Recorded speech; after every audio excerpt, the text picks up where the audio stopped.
Today I'll be talking about Old London Bridge, a game co-designed by Gabriele Bubala, designer of the excellent small games Hats and Merchant of Don Juan, and Leo Colavini, designer of Cartagena and Clans and Castello Mattoni and Corsari and Cat on a Hot Tin Roof and many other games that don't always start with C that I greatly enjoy. So I already anticipated that Old London Bridge would be to my taste when you're putting these two designers together.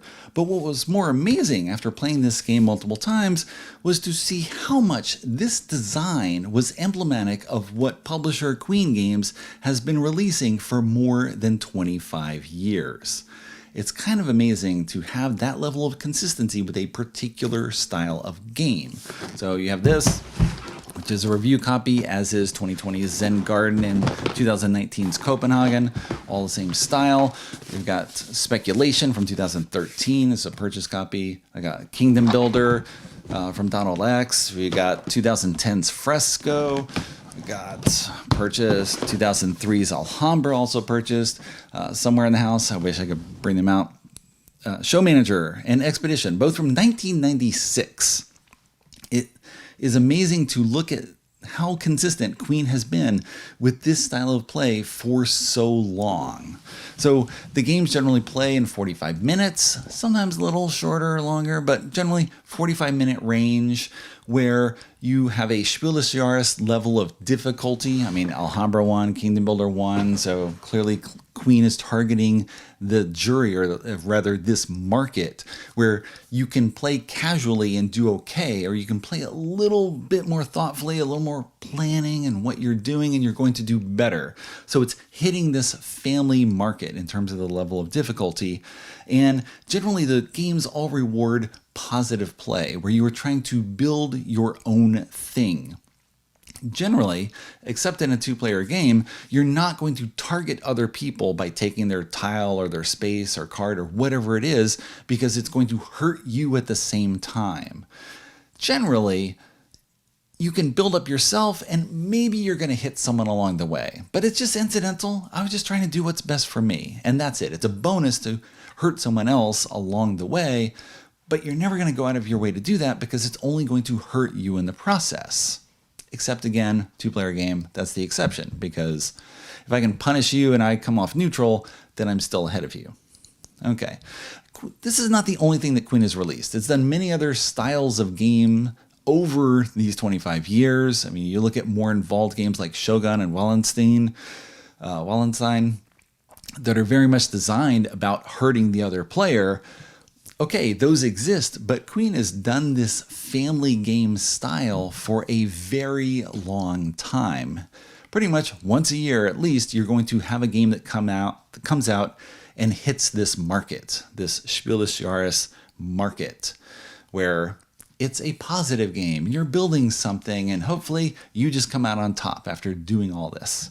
So it can feel a little generic because it's the same style, the same essence to the gameplay, but then the rules and details and setting and all that are going to be very different from one game to the next. It's just that feeling that comes across in game after game over all these years. So with that out of the way, let's look at Old London Bridge. The first thing to notice about Old London Bridge is that the box is kind of messy. So you got the board, you've got rules in German and English, you have these bridge components that players are going to have. You each get 2 bridges, you have to build these from the cardboard. There is a ton of stuff to punch out, and there is no insert in the box, so the rest of the materials look like this. I have not yet found an ideal way to store this. Perhaps my sweep into the box method does not work for Old London Bridge. I have to figure out a different way to put everything together. So let me jump ahead and do the setup off camera and then get into the gameplay. Here are the components of Old London Bridge set up and ready to play for a 4-player game. The game board looks relatively busy, but gameplay is straightforward. You're trying to earn as much money as you can over 12 rounds. You have some endgame scoring, then whoever has the most money wins.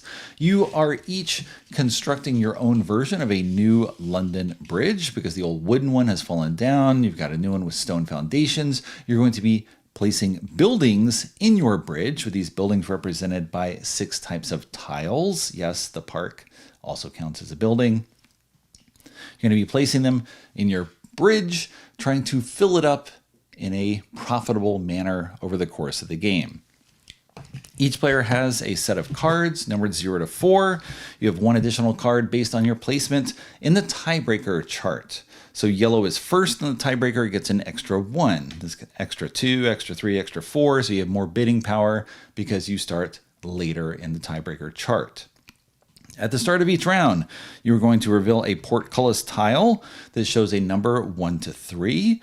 You then turn this marker that number of spaces, and you are now each going to choose a card. You reveal them at the same time, and you are bidding for the right to acquire one of these tiles first. So I did this somewhat randomly. We'll see what comes up here. 4, 3, 1, 0. There's no ties. Tiebreakers don't matter. 4 is the highest bid, so blue goes first. When you are taking an action, you spend that card that you bid, returning to the stack, and now you're going to go on one of these 5 spots, earn that much money. I'm not exactly sure how, just you're earning. They're consulting you for advice, and you are going to take the top tile on that stack next to it. Alternatively, you can go to the center space and pay 2 money and take the top tile from any of the 6 stacks. So the X stack is off limits unless you pay, or you get a special bonus action I'll talk about in a moment. So why are you going to one place over another? Well, you earn more money based on the position you go to, but you get the tile, and each tile other than a park has a number on it. The numbers on these tiles go from 1 to 60. There's no number that's repeated. When you get the tile, you are going to place it in your bridge in the leftmost available slot. So blue goes there, it gets 2 money, it gets a 41 tile. The tiles each have different powers. So the bridge gate is next to the bridge gate section here. You look at how many crests you have of this particular color. So the building gives you a power in a location. The strength of that power comes from the number of crests of that color that you have. I have 1 blue crest. I move my figure 1 space ahead on this bridge gate path. Every 3rd spot, I get to take a bonus tile and put it in front of me. I can use that power at the start of my next turn or any turn after that. If I don't spend that power, then it's worth a coin. So it's worth 1 point. If I get to the end of the path, it's worth 10 points.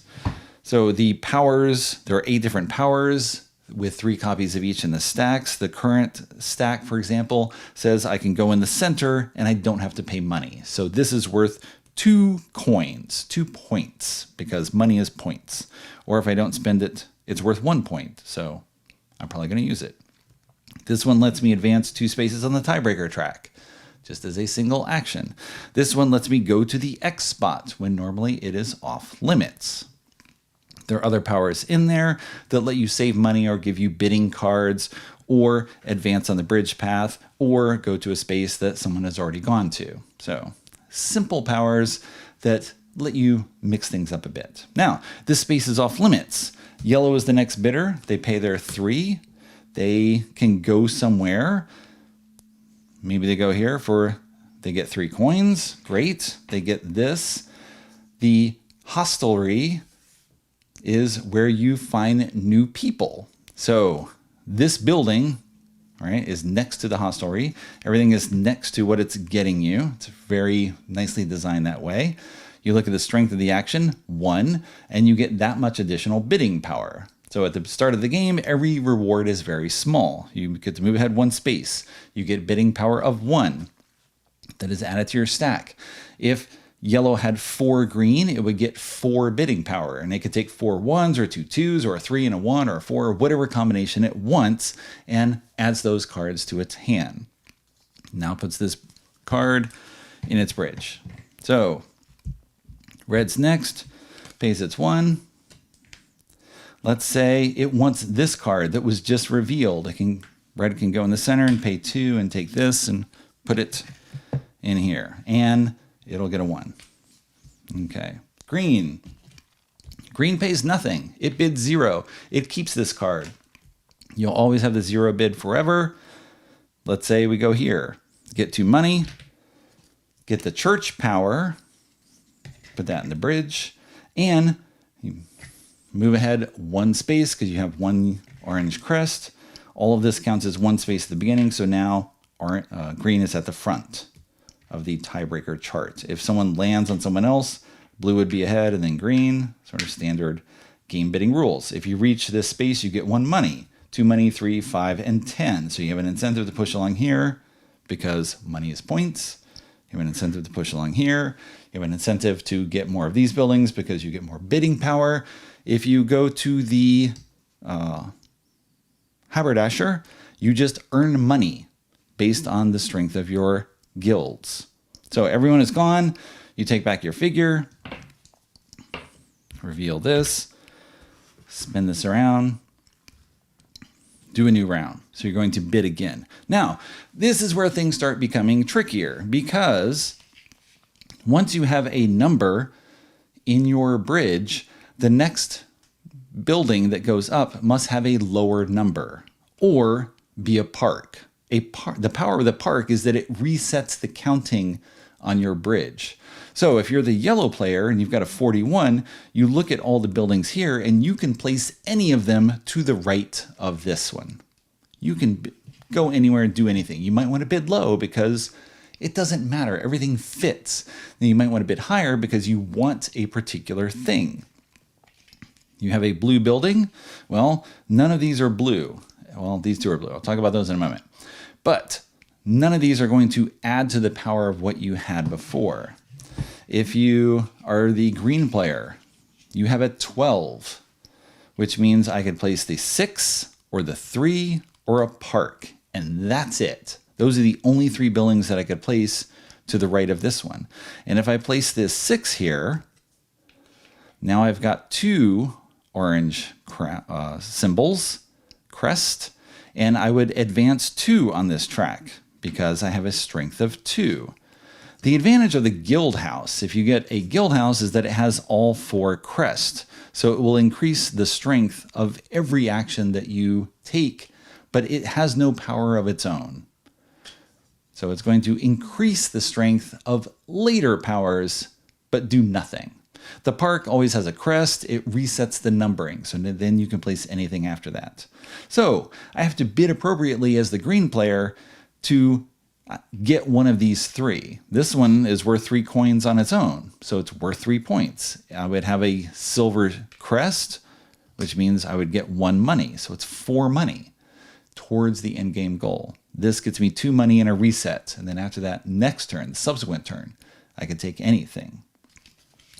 So these are the choices that are going to drive you over the course of the game. You're trying to get buildings that fit on your bridge and allow you to build continuously. You are trying to compound the power of the crest. If I can draft only blue crest the entire game, then all of my actions will get stronger and stronger as the game continues. If I were able to place this one here, let's say I kept building down and I had blue and I went all the way here. When this comes in, if I had 5 blue across the board, then I would move ahead 5 spaces on this tiebreaker track. And then if I got a blue building here that fit, I would now have 6 blue and I'd get 6 money. So if you can get the same crest across the top, you're going to compound the power of everything that you get. Probably not going to happen, but that's your goal. In addition to having the buildings fit in here, because you're penalized at the end of the game based on how many spaces you have empty.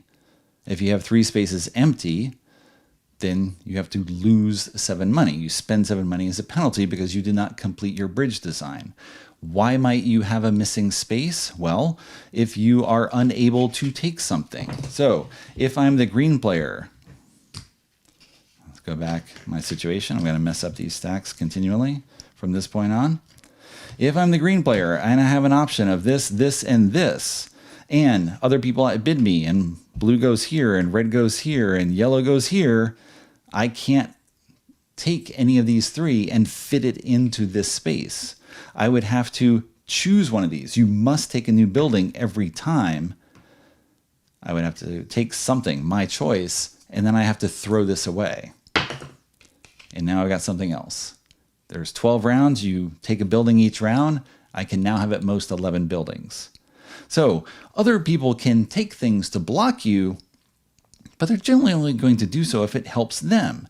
If red takes the 3, well, then next time pretty much they have to take a park, which means they're going to have to bid high, probably, or else other people might block them.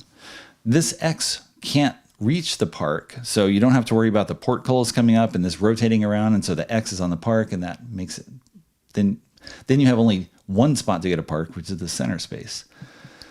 But you hamstring yourself based on what you're getting, based on the numbers and what's available, and you don't know what's coming up until someone takes their turn.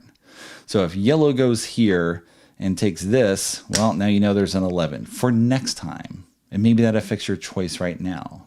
Maybe I'm okay getting this one at a 17 because then I hope to get an 11 next time. Okay. So you're picking buildings. You're trying to maximize the strength of your crest in order to take stronger actions, collect more money, get more bidding power, move ahead on the tiebreaker track, move ahead on the bridge track to get the bonus actions here, to better your position on the tiebreaker. If you have a bid, I did not shuffle these, so there's a 1 and a 1 on the top here, and we'll put 1 up for green. Then blue's going to go first because it bid the most, and then yellow, and then green, then yellow, then red. Okay, it's all straightforward.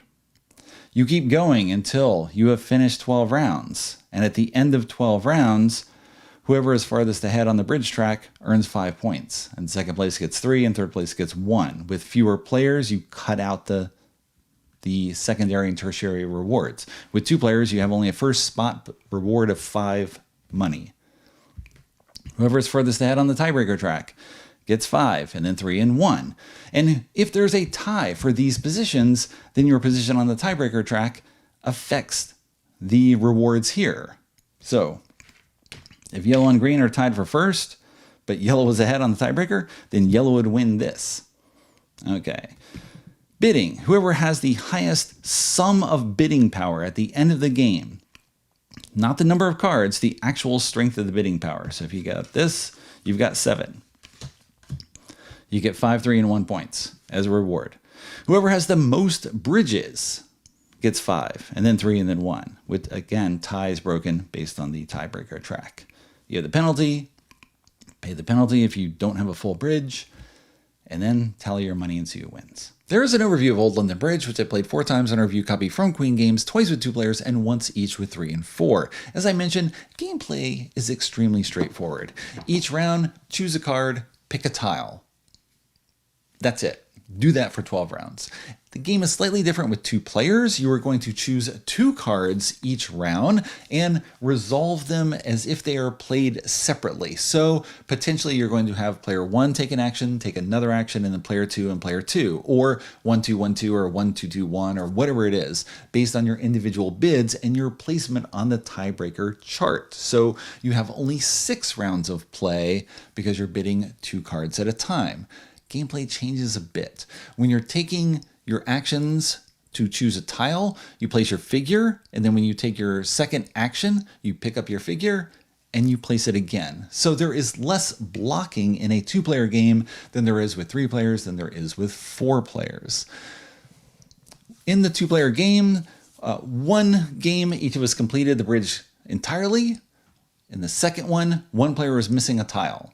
That's it.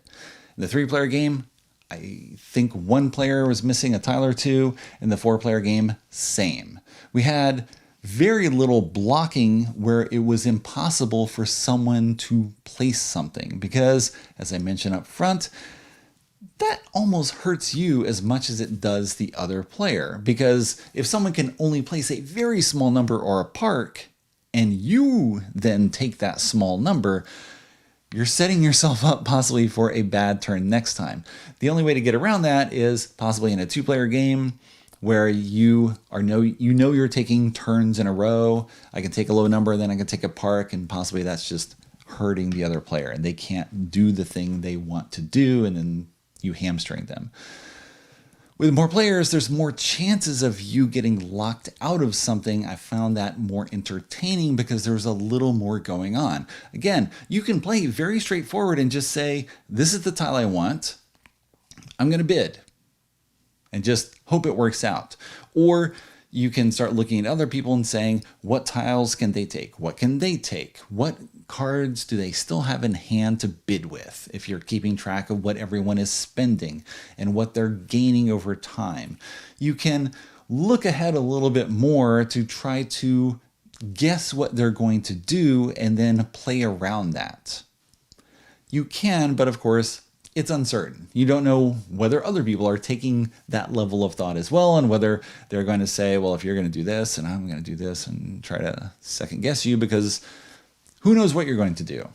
You don't know until you play multiple times. You get a sense for how someone acts in the game. What was interesting, especially with 3 and 4 players, we found there's a definite way to avoid situations if you run contrary to expectations, let us say. Because again, the numbers go from 1 to 60. You must place lower as you go along until you reset with a park. So you might think, go for the high numbers. Go the high numbers, and that'll give me the most space possible before I have to reset. But when you do that, you're then competing with other people for the same type of tiles, the same number tiles to fit them in. You can instead jump lower. I'm going to go straight to a 20 and then this, and then I'm going to do a park and reset earlier. And so I'm sort of off cycle from the other players, and we're not necessarily fighting for the same things. One player who was actually involved in all of those games with me tried that a couple of times and pretty much said I didn't have competition because I was always looking for something different than you two were. That was especially in the 3-player game. 2 of us were always sort of going head to head for the same thing, and he was off somewhere else doing his own thing. So it's a way to run against the pack. Try something different. But at the same time, you're trying to get those crests across the top in order to maximize the powers.